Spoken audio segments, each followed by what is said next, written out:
Salam saudara-saudaraku yang dikasihi Yesus. Pada kesempatan ini kembali saya hadir untuk kembali di mana saya tidak henti-hentinya untuk selalu berbagi tentang firman Tuhan, menjelaskan dari ayat ke ayat sesuai dengan firman Tuhan, sesuai dengan Alkitab, berdasarkan Alkitab. Terutama tema pada hari ini adalah tentang kasih kita kepada Allah, kasih kita kepada Yesus itu di atas segala-galanya. Saudara-saudaraku yang berkati Tuhan, banyak ayat yang menjelaskan tentang kasih, dan banyak teladan-teladan yang diberikan oleh para nabi, mulai dari Abraham, juga murid-murid Yesus, mana kasih itu sungguh begitu besar di dalam hati mereka, itu kasih kepada Allah. Namun yang perlu kita ketahui, saudara-saudaraku yang berkati Tuhan, bahwa kasih itu haruslah sempurna, haruslah diutamakan di dalam kehidupan kita. Itu kasih kepada Allah. Kasih kita kepada Yesus Kristus itu harus kita utamakan, dan itu di atas segala-galanya.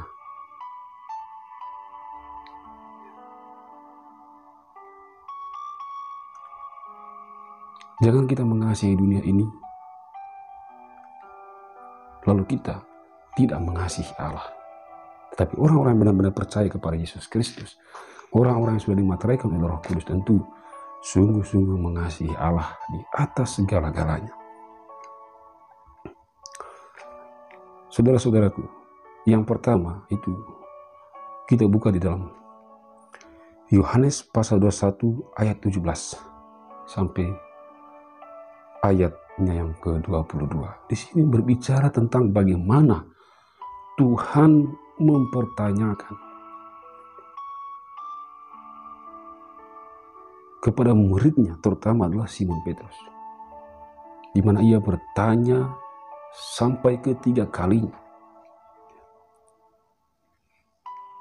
Di dalam ayatnya yang ke-17, kata Yesus kepadanya untuk ketiga kalinya,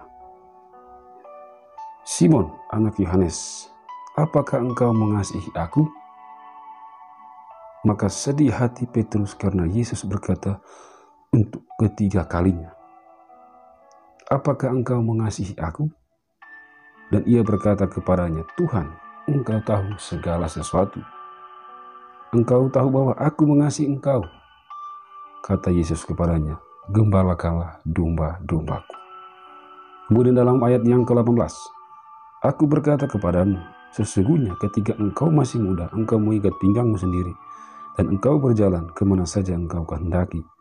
Tetapi jika engkau sudah menjadi tua, engkau akan mengulurkan tanganmu, dan orang lain akan mengikat engkau dan membawa engkau ke tempat yang tidak kau kehendaki."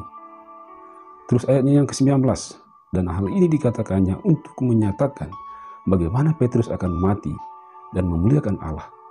Sesudah mengatakan demikian, ia berkata kepada Petrus, 'Ikutlah aku.'"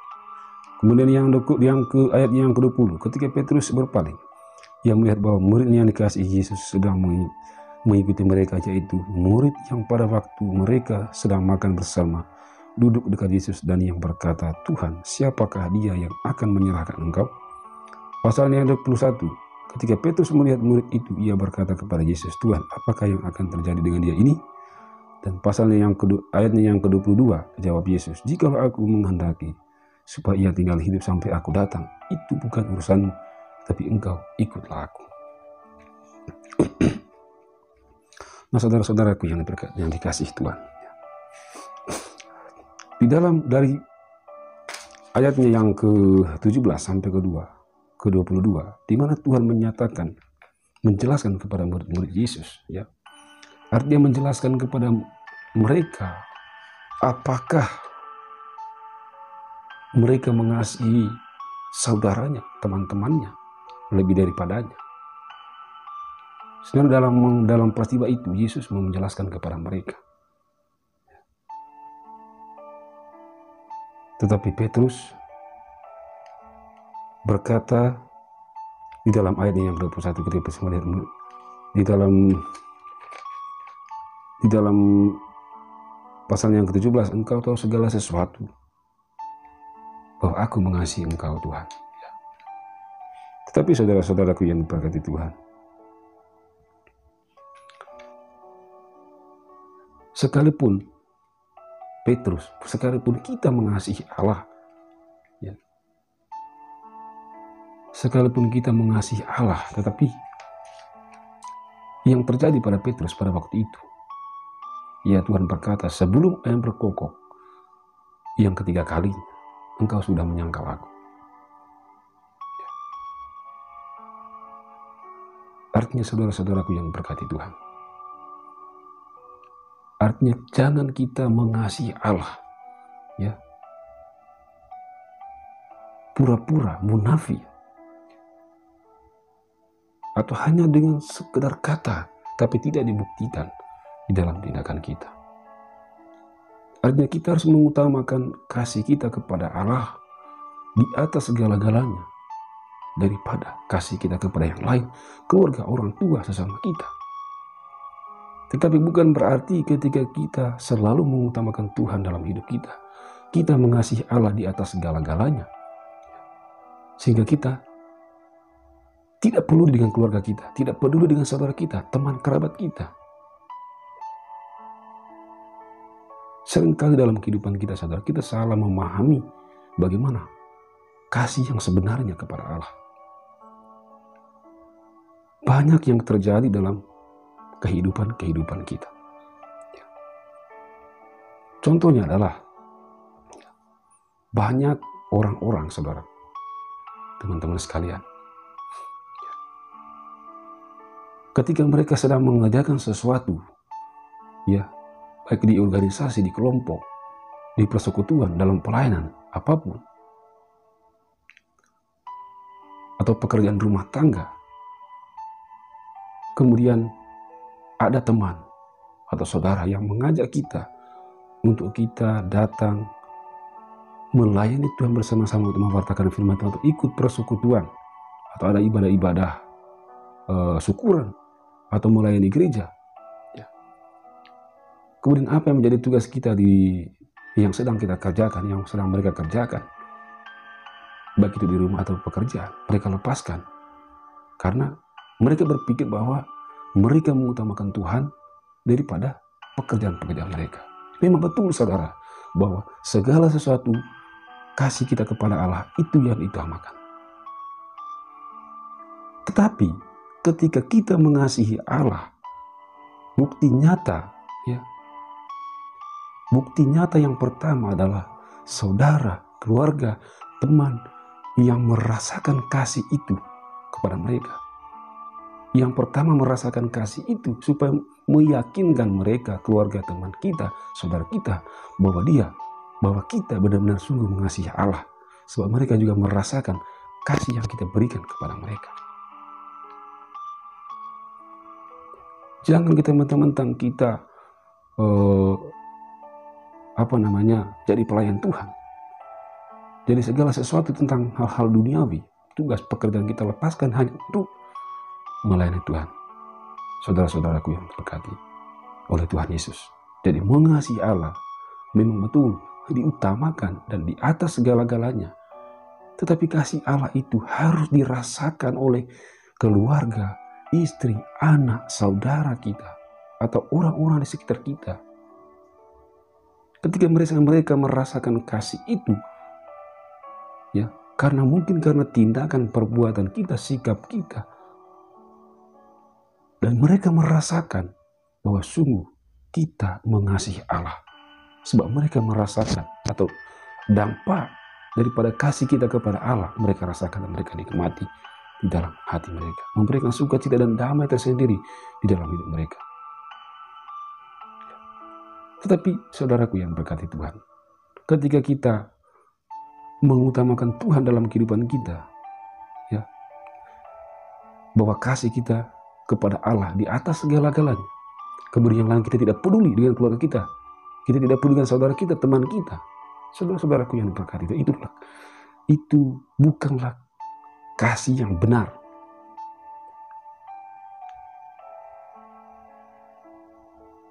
Dan menurut pandangan Bapa itu tidaklah benar. Jadi kasih itu harus dirasakan oleh sesama keluarga. Sehingga mereka itu merasakan kehadiran kita itu ya, seperti kehadiran Bapa di dalam hati mereka. Sehingga mereka merasakan kasih, dan mereka percaya bahwa kita sungguh mengasihi Allah. Karena mereka juga merasakan kasih itu. Apalagi kita sebagai penginjil, pewarta, harus kita mengasihi Allah dan memanifestasikannya itu di dalam tindakan perbuatan yang nyata. Sehingga saudara, keluarga, istri, anak, teman, atau orang-orang di sekitar itu merasakan kasih Allah itu benar-benar nyata di dalam diri kita. Nah, saudara-saudaraku yang diberkati oleh Tuhan,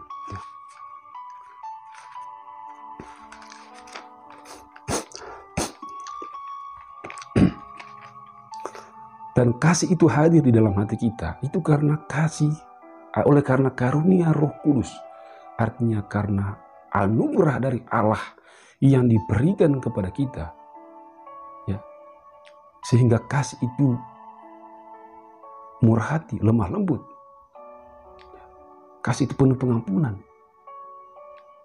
Sehingga ketika Roh Kudus itu tinggal di dalam hati kita, yang memberikan kita kekuatan, yang mengubahkan hidup kita, sehingga kita sungguh mengasihi Allah, mengasihi sesama. Kasih itu kita memanifestasikan dalam tindakan perbuatan kita. Dan itu diberikan oleh Roh Kudus yang mengerjakan itu di dalam hati kita, saudara. Artinya kasih yang benar itu hanya kita orang-orang yang percaya kepada Yesus Kristus. Karena kasih itu ada karena dimateraikan oleh Roh Kudus, sehingga Roh Kudus itulah yang bekerja menyebarkan kasih itu kepada semua orang. Dan kasih itulah yang membawa kita kepada jalan keselamatan. Saudara-saudaraku yang berkat Tuhan, di dalam Yohanes pasal 6 ayat 37, ya, semua yang diberikan Bapa kepadaku akan datang kepadaku, dan barang siapa datang kepadaku ia tidak akan kubuang. Artinya ketika kita mengasihi Yesus dengan sungguh-sungguh, itu adalah sebuah anugerah yang diberikan oleh Allah, lalu ia berikan kepada putranya Yesus Kristus. Dan tentu ketika kita memiliki kasih, maka semua orang akan merasakan kasih itu dari dalam diri kita. Dan kita menjadi berkat bagi mereka, menjadi pembawa damai bagi mereka, menjadi saluran berkat bagi mereka. Sehingga dengan kehadiran kita, yang memberikan sukacita damai tersendiri bagi kehidupan mereka, saudara maupun keluarga istri maupun anak kita. Jadi Roh Kudus itu akan selalu bekerja. Tuhan Yesus akan selalu bekerja untuk mewujudkan kasih itu kepada sesama kita, kepada keluarga, istri, suami, dan anak-anak kita. Karena Tuhan Yesus sendiri mengatakan bahwa ia tidak akan kubuang orang-orang yang datang kepadanya. Ia akan terpelihara.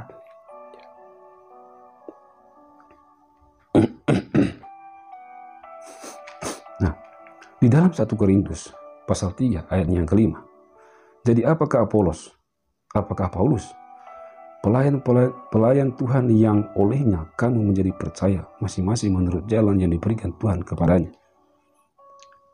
Di dalam ayatnya yang ke-6, aku menanam, Apolos menyiram, tetapi Allah yang memberi pertumbuhan.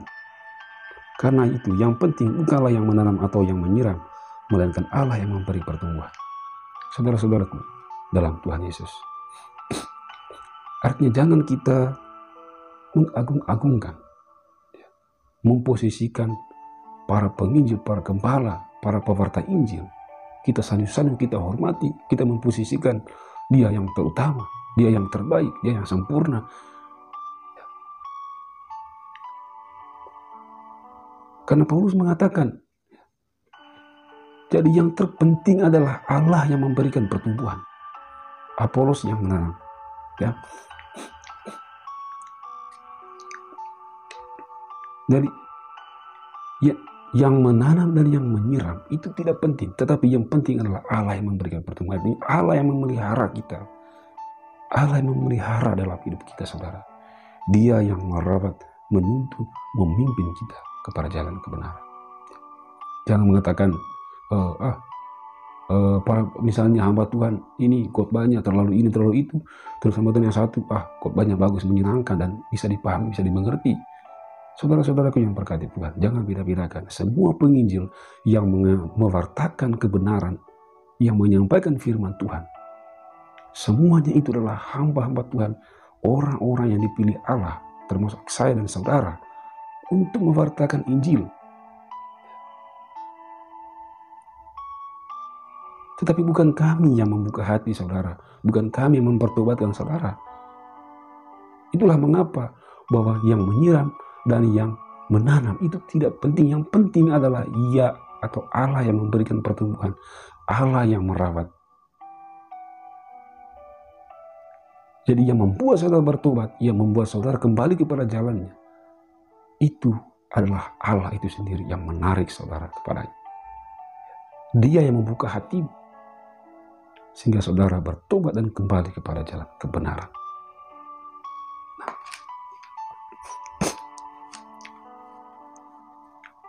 Dan kasih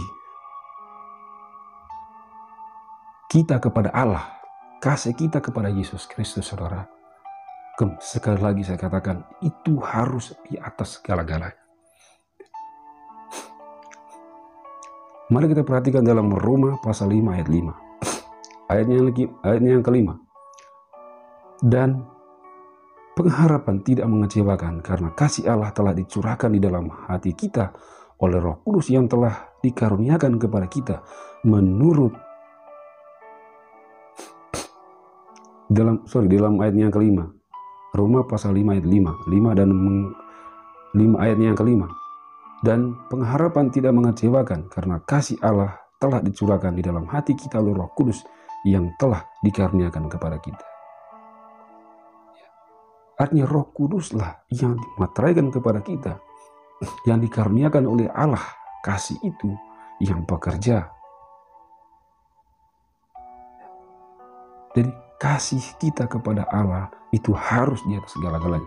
Dan bukan berarti kita tidak mengasihi sesama, bukan berarti kita tidak mengasihi saudara, teman, keluarga, istri, anak kita, ibu, bapak kita. Tetapi kasih yang lebih tinggi adalah kasih kita kepada Allah. Itu maksudnya saudara. Nah,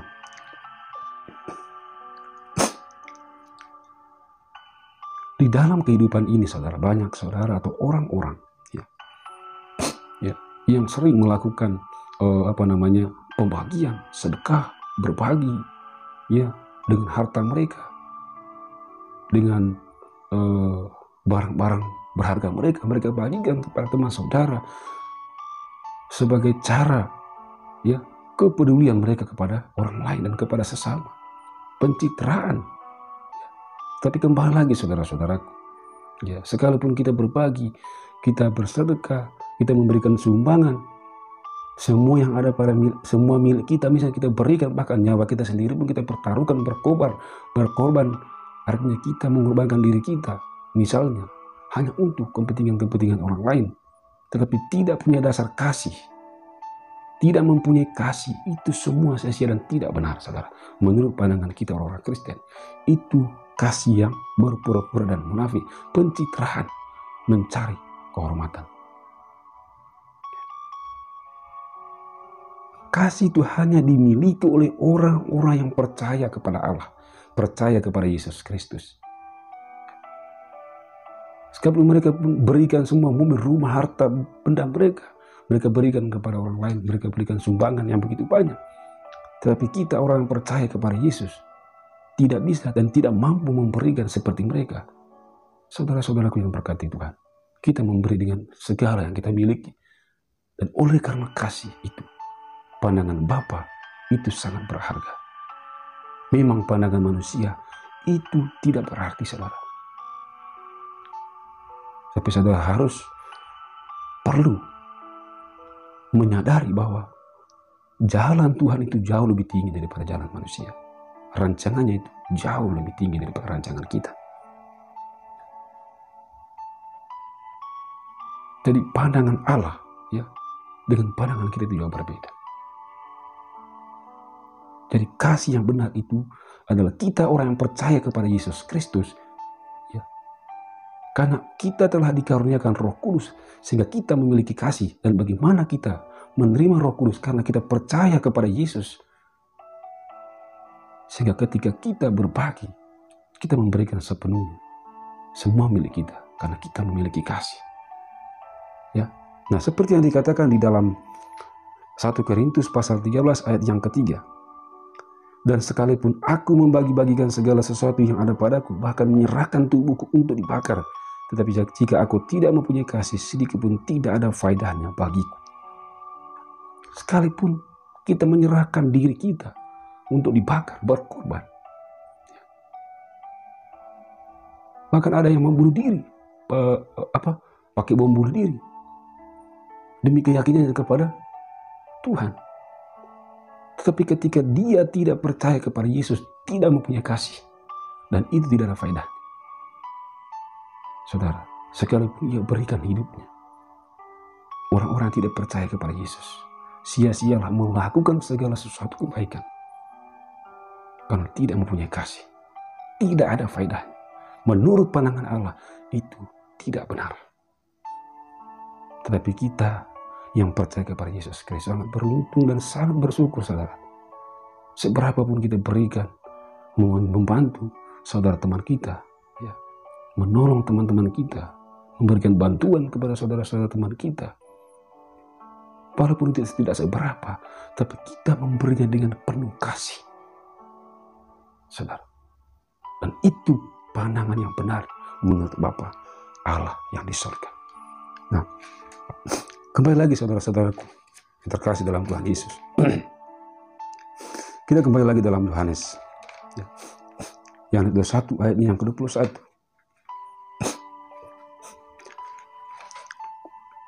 Ke ayat yang ke-17, Yohanes 21 ayat ke-17. Kata Yesus kepadanya, ketika ia bertanya ketiga kalinya kepada Petrus, Simon anak Yohanes, apakah engkau mengasihi aku?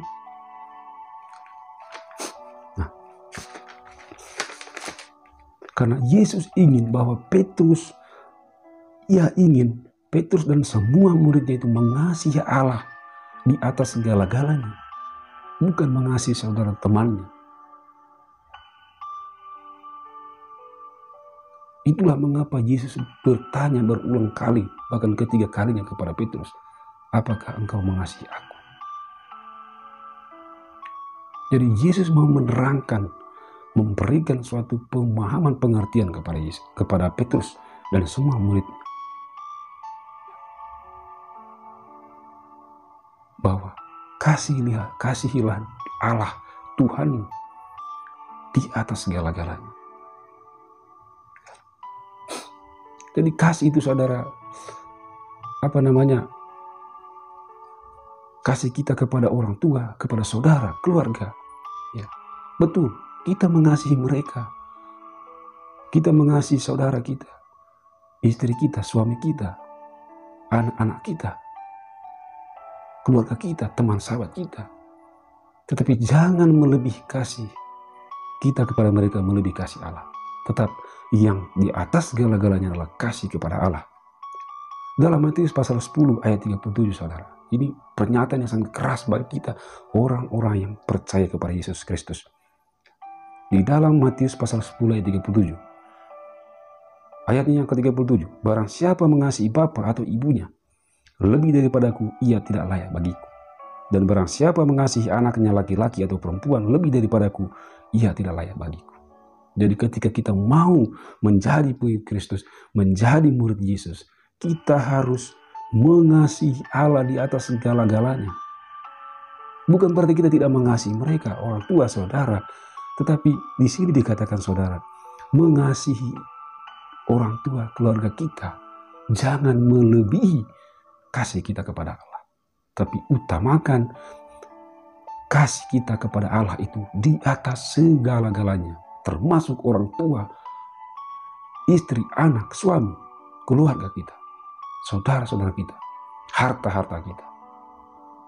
Itu yang dimaksudkan di dalam ayat yang 37 ini.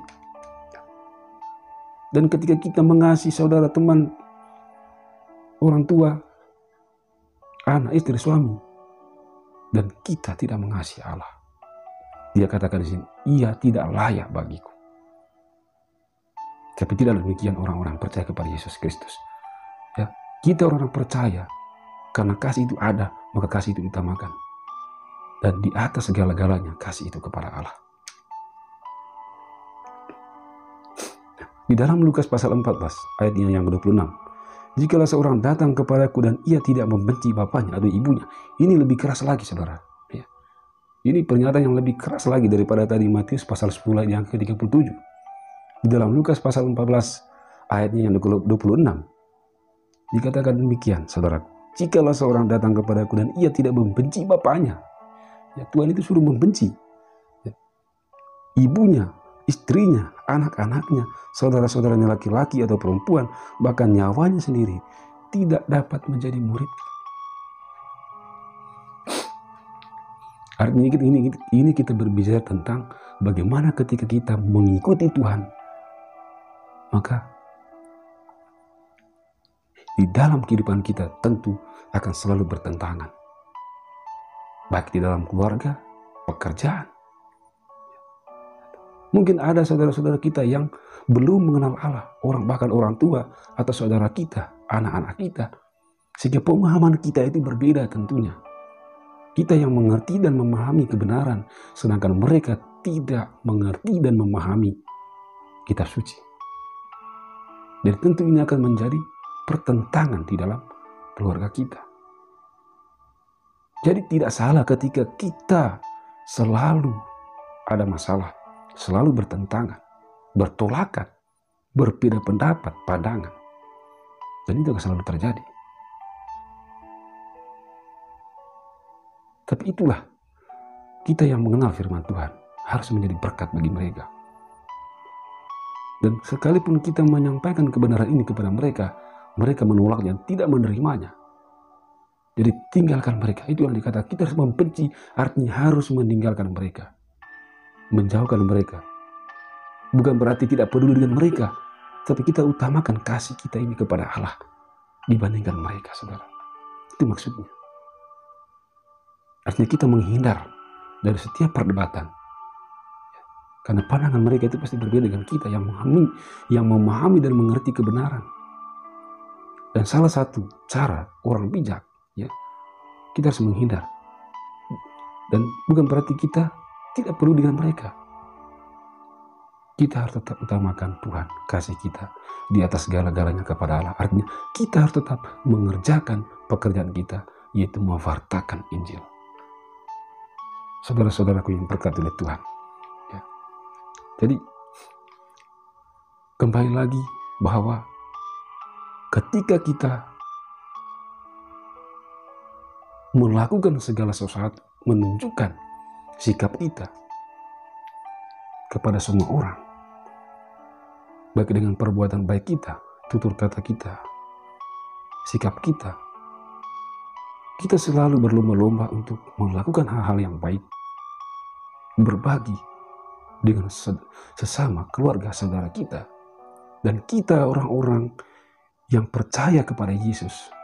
Apapun pemberian kita kepada orang yang membutuhkan pertolongan, sebesar sekecil apapun, itu sangat berharga di mata Tuhan. Karena kita melakukannya dengan penuh kasih, penuh cinta, tidak mengharapkan apapun. Tetapi ketika kita melakukan semuanya itu, sekalipun kita mengorbankan diri kita rela mati untuk sesama kita, untuk hal-hal yang memang untuk mendatangkan kebaikan. Tapi ketika kita tidak percaya kepada Yesus, artinya kita tidak mempunyai kasih di dalam hati kita. Itulah sia-sia semuanya. Paulus mengatakan tidak ada faedahnya. Memang menurut pandangan manusia, saudara, menurut pandangan manusia, bahwa apa yang mereka lakukan itu sungguh nyata. Dan mereka adalah orang-orang lima yang sungguh mengasihi Allah. Tetapi apa jadinya ketika mereka tidak percaya kepada Yesus? Karena orang memiliki kasih hanya orang yang percaya kepada Yesus. Karena Tuhan mengaruniakan Roh Kudus-Nya kepadanya. Sehingga kasih itu bekerja. Tetapi orang yang melakukan, bahkan nyawanya sendiri ia berikan untuk kepentingan bersama. Tetapi ia tidak mempunyai kasih. Tidak ada faedahnya sama sekali. Saudara, itulah mengapa kita orang Kristen, kita orang yang percaya kepada Yesus sangat bersyukur dan beruntung. Kasih Tuhan itu bekerja. Seberapapun yang kita berikan kepada sesama, kepada orang-orang yang membutuhkan. Tetapi kita memberikan semuanya itu dengan penuh kasih. Maka itu yang sangat benar. Menurut pandangan Bapa, itu adalah yang benar. Karena kita tahu saudara bahwa pandangan manusia itu jauh berbeda daripada Allah. Rancangan manusia jauh lebih tinggi. Jalannya manusia jauh lebih tinggi. Jalannya Allah atau rancangannya jauh lebih tinggi daripada jalan kita, daripada rancangan kita. Jadi rancangan Tuhan itu selalu yang terbaik untuk kehidupan kita. Bukan kita yang duluan mengasihi Allah, tetapi Allah yang lebih terdahulu mengasihi kita. Kasihnya tidak tertandingi. Kasihnya tak terbatas. Itulah mengapa orang-orang yang percaya kepada Yesus itu memiliki kasih. Tetapi orang yang tidak percaya kepada Yesus tidak memiliki kasih. Sekalipun ia melakukan kebaikan. Sekalipun dalam kehidupannya memberikan segala sesuatu, harta bendanya dalam kehidupannya, berbagi-bagi dengan teman, saudara, dan orang-orang di sekitarnya. Tetapi itu tidak, Paulus mengatakan itu tidak ada faedah karena tidak mempunyai kasih. Semua orang bisa melakukan kebaikan, saudara. Tetapi apakah itu karena saudara percaya kepada Yesus sehingga memiliki kasih, atau saudara tidak percaya kepada Yesus? Jadi semuanya sia-sia. Ketika ia melakukan semuanya itu, tidak percaya kepada Yesus, maka tidak memiliki kasih, dan itu tidak benar menurut pandangan Allah atau pandangan kita sebagai orang Kristen. Yang benar adalah orang yang percaya kepada Yesus Kristus yang memiliki kasih, karena karunia Roh Kudus itu yang bekerja, yang memberikan dalam hati kita kasih, yang meyakinkan kita keselamatan yang kekal ada pada Yesus. Sehingga saudara-saudaraku yang berkati oleh Tuhan, mari kita tunjukkan kasih itu. Yang pertama adalah saudara, teman, kerabat kita, keluarga, istri, suami, anak-anak kita, itu yang terlebih dahulu merasakan kasih Allah itu dalam diri kita. Jangan kita mengutamakan Tuhan di dalam kehidupan kita, mengutamakan Tuhan, tetapi kita tidak perlu dengan keluarga, saudara, istri, anak, suami kita. Ini tidak boleh, ya. Tapi kita harus tetap mengerjakan pekerjaan Tuhan, kita imbangi, ya. Kita harus bisa menyesuaikan. Sehingga kasih Bapa di dalam diri kita itu dirasakan oleh keluarga, saudara-saudara kita, atau orang-orang di sekitar kita. Nah, saudara-saudaraku yang diberkati oleh Tuhan, semua kita yang mendengarkan selalu khotbah tentang ayat dari ayat ke ayat yang berdasarkan Alkitab, berdasarkan firman Tuhan, kita menjelaskan tentang firman Tuhan. Kami sebagai penginjil mewartakan Injil, ya, itu adalah tugas dan keharusan bagi kami untuk mewartakan firman Tuhan kepada semua orang, kepada saudara. Dan itu kami percaya bahwa Roh Kudus Tuhan selalu bekerja kepada setiap orang yang mau bekerja. Roh Kudus Tuhan bekerja selalu di dalam hati orang-orang yang mau mendengarkan firman Tuhan. Dan Roh Kudus itulah yang akan memimpin saudara kepada jalan kebenarannya. Artinya membawa saudara pada kemenangan atau kemerdekaan. Artinya hidup di dalam kasih, hidup di dalam kemenangan, hidup di dalam roh dan kebenaran. Saudara-saudaraku yang berkati Tuhan, terima kasih atas kesempatan yang mungkin saudara saat ini mendengarkan khotbah ini. Ya, saya percaya bahwa anak-anak Allah, saudara adalah anak-anak yang dimerdekakan. Saudara adalah anak Allah yang menjadi berkat bagi semua orang. Salam, Tuhan Yesus memberkati.